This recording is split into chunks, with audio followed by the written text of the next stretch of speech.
மாடியில் கேபிள் ஒயரை கடிச்சு சம்பவம் பண்ணிடுச்சு இந்த அம்முக்குட்டி. என் பையன் டோரா தெரியலன்னு ஒரே அழுக. சரின்னு மாடிக்கு வந்து பார்த்தோம்னா இப்படி டிஷ் ஒயரை கட் பண்ணி வச்சுருந்துச்சு. ஏன் அம்முக்குட்டி இப்படி பண்ண அப்படின்னு சொல்லிட்டு கேட்டோம்னா, இது வந்து ஏதோ பூச்சின்னு நினச்சி கடித்தேன், பார்த்தா ஒயராக இருந்திருக்கு, கையோடு வந்துச்சு, எனக்கும் இதுக்கும் சம்மந்தமே இல்லை அப்படின்னு சொல்லிச்சு. நானும் கையை தூக்கி அதை மிரட்டினா நான் ஹேண்ட்ஷேக் கொடுக்க வரேன்னு சொல்லிட்டு ஒரே பாசக்குள்ளையை பொழிஞ்சிட்டு இருந்தாங்க.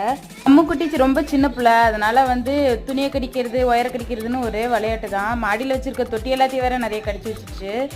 ஆனால் ஸ்கூபி வந்து நல்ல மெச்சூர்டான பர்சன், போட்டு ஸ்கூபியும் கடிக்க தான் செய்யுது. அது வந்து ஸ்கூபி அப்பப்போ கம்ப்ளைண்ட் பண்ணும், இவகிட்ட போய் என்னை விட்டுட்டு போயிட்டா, போட்டு உயிர் எடுக்கிறா அப்படின்னு சொல்லிட்டு. ரெண்டுமே ரோட்டு நாய் வெரைட்டி தான். அம்முக்குட்டியை வந்து என் ஹஸ்பண்டோட ஃப்ரெண்டு கொடுத்தாங்க. காசு கொடுத்தலாம் எதுவுமே வாங்கலாம், ஆனால் சரியான பாசக்காரங்க. இப்போ கூட என் பையன் இருந்துட்டு கல் மண்ணெல்லாம் எடுத்து அம்முக்கு ஊட்டி விட்டுட்டு இருந்தான். அம்மு இருந்துட்டு நீ என்னையவே சேட்டைக்காரன்றியே, அப்புறம் நீ பெற்று வச்சிருக்கதெல்லாம் என்ன சொல்லுன்னு சொல்லிட்டு என்னை திட்டிட்டு ஓடிடுச்சு. எங்கள் வீட்டில் இவங்க 2 பேர் கூட ஒரு முக்கியமான